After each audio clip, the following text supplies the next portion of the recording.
जय श्री कृष्ण विद्यार्थी मित्रों, इनोवेटिव ऑनलाइन एजुकेशन में आपका स्वागत है। कक्षा 7 ढूंढते रह जाओगे। ये क्या है? ढूंढते रह जाओगे। ढूंढते रह जाओ तो એટલે શોધવાનું, સંશોધન કરવાનું, શોધખોળ કરવાનું નહીં મિત્રો। આપણે કહાની જોઈ, કાવ્ય સમજ્યા બરાબર, પણ હવે કંઈક મજા આવે એવું થોડુંક ભણીએ હાસ્ય સાથે તો આપણને મજા આવે, નહીંતર તો પછી અભ્યાસમાં સતત આપણને કંટાળો જ આવે। એટલે ढूंढते रह जाओगे ये पहेलियाँ मनोरंजन के साथ दिमागी कसरत भी कराती है। पहेलियाँ છે, पहेलियाँ એટલે કોયડા ઉકેલ જેને કહીએ એ બરાબર। આપણે નાના હતા ત્યારે, તમે નાના હતા ત્યારે કેટલું બધું સરસ બધું બોલતા હતા, એ જ વસ્તુ અહીંયા છે, પણ એને શું કહેવામાં આવે છે કે તો કે पहेलियाँ। पहेलियाँ એટલે કે શું? पहेलियाँ मनोरंजन के साथ दिमागी कसरत भी कराती है। એટલે આપણે મગજ છે ને એને કસરત કરાવે, એટલે મગજને કસરત કરાવે એટલે 1 2 3 4 એમ નહીં, પણ શું તો કે આપણું જ્ઞાન ચકાસે, આપણામાં રહેલી જે સુષુપ્ત શક્તિ છે એ શક્તિઓને બહાર કાઢવાનું અને વિચાર, તર્ક સાથે વિચાર કરવાનું આપણને શીખવે છે। साथ ही कल्पना व तर्क शक्ति को भी बढ़ावा देती है। એટલે આપણી તર્ક શક્તિ હોય એને बढ़ावा દઈએ એટલે આપણી તર્ક શક્તિ આગળ વધે, આપણે વધારે શક્તિશાળી બનીએ, વધારે વિચારશીલ બનીએ, એના માટેની વાત છે। पहेलियाँ रोचक मज़ेदार होने के साथ भाषा विकास में भी सहयोगी है। એટલે पहेलियाँ रोचक અને મજેદાર। રોચક એટલે આમ હસવું આવે, ગમે, અને મજેદાર એટલે આનંદિત થાય, એમાં ઉમેરો થાય અને આપણને ગમે વિચારવાનું, સંશોધન કરવાનું, અને આપણે એમ કહીએ કે કયો જવાબ હશે, શું હશે, કઈ રીતે હશે। અને ભાષા વિકાસ મેં બી સહયોગી। અને આ પહેલિયા છે ને ભાષાના વિકાસ કરવામાં ખૂબ જ મહત્વરૂપ છે એનું કામ। पहेलियाँ हमें शब्द वाक्य के विशिष्ट प्रयोग से भी अवगत कराती है। એટલે पहेलियाँ છે એ શબ્દ, વાક્ય અને વિશિષ્ટ પ્રયોગ, અને શબ્દ અને એનો વાક્યનો પ્રયોગ કઈ રીતે વિશિષ્ટ અલગ રીતે થાય છે, અને એ પ્રયોગ से भी अवगत कराती। अवगत કરાવવું એટલે એની ઓળખાણ કરાવી, એને સમજાવવું, એનું શીખવાડવું, એનું અનુસરણ કરવું। ऐसी ही कुछ पहेलियाँ यहाँ पर दी गई है। અને ढूंढते रह जाओगे એટલે પહેલીઓનો સમૂહ છે, એ પહેલી આપણે ઉકેલવાની છે અને પહેલી આપણે સમજવાની છે મિત્રો। જો 7મું ढूंढते रह जाओगे, આજે આપણે અહીંયા પહેલીઓ આપણે સમજશું બરાબર। ચાલો, पहली है सोने की वह चीज़ है, सोने की वह चीज़ है पर बेचे नहीं सुनार, पण बेचे नहीं सुनार।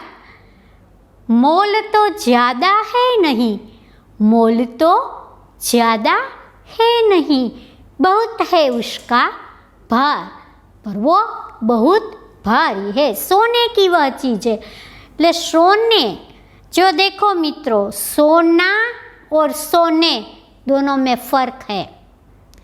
सोना यानी गहने, धातु की बात है।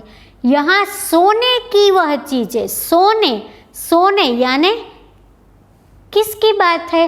फिर से, सोने की वह चीज़ है पर बेचे नहीं सुनार, मोल जो ज़्यादा है नहीं, बहुत से उसका भार। सोने की वह चीज़ है, सोने यानी सोना, गहना पदार्थ की बात है, पर बेचे नहीं सुनार, तो सुनार है, सोनी है, वो बेचने के लिए ही सोना बनाता है उस, तो यहाँ तो ऐसा कहा कि बेचे नहीं सुनार।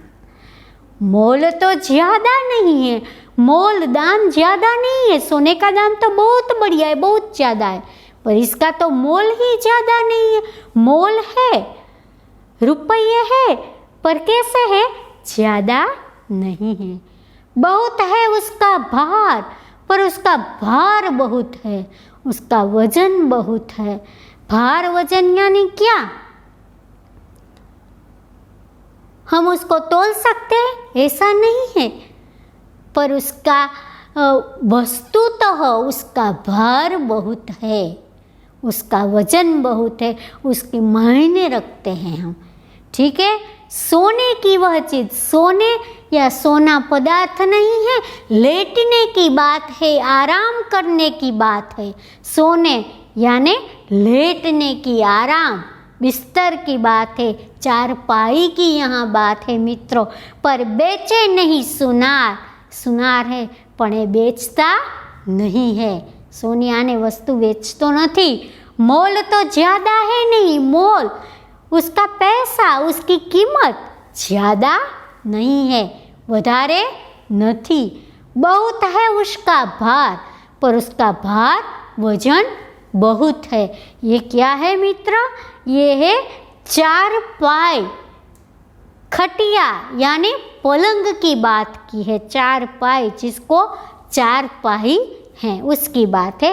सोने की वह चीज़ यानी सोने, लेटने, आराम करने की चीज़ है, वस्तु है, पर बेचे नहीं सुनार। पर सुनार ये बेच नहीं सकता, क्योंकि सुनार को भी आराम करना है। ठीक है। ये बेचने वाली वस्तु नहीं है और ये सुनार इसे बेचता नहीं है। मोल तो ज़्यादा है नहीं, मोल कीमत, रुपया उसका बहुत ज़्यादा नहीं, सोने जैसा नहीं है। कीमत है पर सोने जैसे नहीं। बहुत है उसका भार, उसका भार वचन बहुत है, क्योंकि वो आरामदायक चीज़ है, इसीलिए उसका भार है, उसकी वजन है। मित्र, शाम हो या रात को आराम से हम उस पर लेट जाते हैं तो हमारे दिमाग अच्छी तरह से तर्क वितर्क करने लगते हैं, हम मीठी निद्रा में सो जाते हैं। इसे हम क्या कहते हैं? चारपाई या पलंग। दूसरा, एक नगर में ढेरों चोर, चोरों का मुंह काला, पूछ पकड़ कर खींच दो, झट हो जाए उछाला। ये क्या? यहाँ दिमाग चलाना पड़ता है, कल्पना करनी पड़ती है, तर्क वितर्क करना पड़ता है। एक नगर में ढेरों चोर, एक छोटा सा नगर है, गांव है, इसमें ढेरों चोर, ढेरों એટલે ज़्यादातर, बहुत समूह है, ज़्यादा चोर, चोर है। एक नगर में इतने चोर हो सकते हैं कभी? हमने देखे हैं? हमने तो नहीं देखे। चोर साथ में रहते ही नहीं है। फिर आगे, चोरों का मुंह काला, ये इस प्रकार के चोर है, उसके मुंह है वो काला है। काला એટલે कालू, ब्लैक। पूछ पकड़ कर खींच दो, उसकी पूछ पकड़ कर खींचनी है।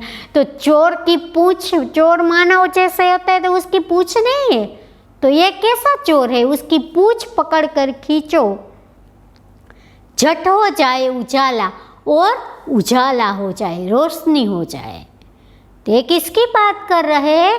तो कि ये माचिस, बाकस, इसमें जो तीनिया है उसकी बात करे। एक नगर में ढेरों, माचिस का बॉक्स है, उसमें ढेरों सारी कांडियाँ इसमें होती है। चोरों का मुंह काला, और वो माचिस की जो कांडी है उसका मुंह ऊपर से काला होता है। पूछ पकड़ कर खींच लो, वो माचिस को पूछ पकड़ कर खींच लो, यानी जलाई जाती है। झट हो जाए उजाला, जैसे जलाते हैं उसे उजाला या प्रकाश हमें मिलता है, इसीलिए उसे माचिस यानी बाकस कहते हैं। ठीक है। अब आगे, पानी मेरा बाप, पानी ही मेरा बेटा, मुंह ऊपर करके देखो मैं सबसे ऊपर लेटा। देखो, बाप बेटे दोनों सर के इसमें कहलाता है, और मुंह ऊपर करके देखो सबसे ऊपर लेटा। सबसे ऊपर कौन लेटता है? क्या है? छत होगी? क्या होगा? मुझे तो छत होगी, क्या होगा? ठीक है। पानी मेरा बाप એટલે પિતાજી, પાણી છે મારા પિતાજી છે, પપ્પા છે મારા બાપ છે। પાણી ही मेरा बेटा, અને પાણી एनो दीकरो पण छे। बेटा है और बाप भी है और बेटा एटले पाणी एनो बापे पिताजी छे अने बेटा दीकरो पण छे। मुंह ऊपर करके देखो, मुंह हमारा मुंह ऊपर करके देखो, ऊपर एटले ऊपर की तरह देखने की बात है। मैं सबसे ऊपर लेटा एटले ए सबनी ऊपर लेटा यानी मुंह ऊपर करके लेटो यानी क्या बात हुई कि ये कौन सी बात करते हैं तो कि पानी मेरा बाप पानी ही मेरा बेटा, मुंह ऊपर करके देखो मैं सबसे ऊपर लेटा। लेटा यानी सोते हैं। सबसे ऊपर क्या है तो हम बाहर, यहाँ तो हम अपने घर में रहते हैं ठीक है, पर हम बाहर निकल के जोते हैं देखते हैं तो ओस यानी झाकड़ के बिंदु ओस। अब इस रुत है अभी की, वो झाकड़ के ओस बूंद हमें सुबह सुबह दिखाई देती है। એટલે કે સવારમાં ઝાકળ પડે મિત્રોને, અત્યારે જે ઝાકળ પડે છે એ હવે આ શિયાળુ જે પાક હોય એ પાકમાં ખૂબ જ મદદરૂપ થાય છે। ઓસ એટલે પાણીના ઝાકળની વાત છે। એટલે પાણી મેરા બાપ પાણી ही मेरा बेटा, मुंह ऊपर करके देखो मैं सबसे ऊपर लेटा। એટલે બધાની ઉપર લેટા એટલે પાંદડા ઉપર ઓસ ઉપર આપણને સરસ મજાનું એ દેખાય છે। એટલે એને અહીંયા શું વાત કીધી છે, पानी मेरा बाप पानी मेरा बेटा, मुंह ऊपर करके देखो मैं सबसे ऊपर लेटा यानी वादळनी વાત છે, વાદળમાંથી જે પાણી નીકળે એની વાત છે। अब आगे, खुली रात में मैं पैदा होती हरी घास पर सोती हूँ, मोती जैसी मूरत मेरी बादल की मैं पोती हूँ। ठीक है, खुली रात में मैं पैदा होती એટલે जो आखी रात खुली होय छे त्यारे बने छे। हरी घास पर सोती, हरी એટલે લીલી લીલા ઘાસ ઉપર સરસ મજાની સૂવે છે। મોતી જેસી મૂરત મેરી એટલે ઓઝનું બિંદુ હોય છે ઝાકળનું, એ કેવું હોય છે તો કે મોતી જેસી મૂરત મોતી જેવી છે।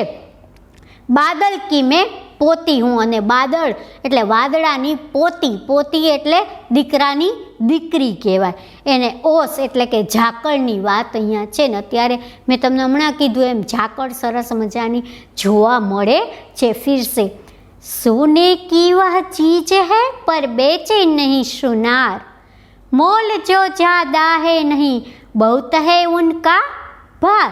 उसका चारपाई यानी पलंग। एक नगर में ढेरों चोर चारों का मुंह काला, पूछ पकड़ कर खींच दो झट हो जाए उजाला એટલે માર્ચિસ બાકસની વાત છે। पानी मेरा बाप पानी ही मेरा बेटा, मुंह ऊपर करके देखो मैं सबसे ऊपर लेटा। ये बादल यानी वादळानी વાત છે। खुली रात में मैं पैदा होती हरी घास पर सोती हूँ, मोती जैसी मूरत मेरी बादल की मैं पोती हूँ। ये ओस की ઝાકળની વાત છે અને એ વાદળાની સરસ મજાની પોતી હોય છે એ વાત છે। તો મિત્રો આવી રીતે સરસ મજાની આ પહેલિયા છે એ આપણે જોવાની છે, સમજવાની છે, બરાબર। હવે એ વસ્તુ એટલે કે આપણે શબ્દાર્થ વિશે જોઈએ। ચીજ यानी વસ્તુ, मोल यानी किम्मत मूल्य, ढेरो, ढेरो यानी क्या होता है तो कि ढेरो यानी बहुत अधिक, उजाला यानी प्रकाश, मूरत यानी मूर्ति तस्वीर, बादल यानी मेघ घन, पोती यानी बेटे की लड़की, बेटे की दीकरी को हम पोती कहते।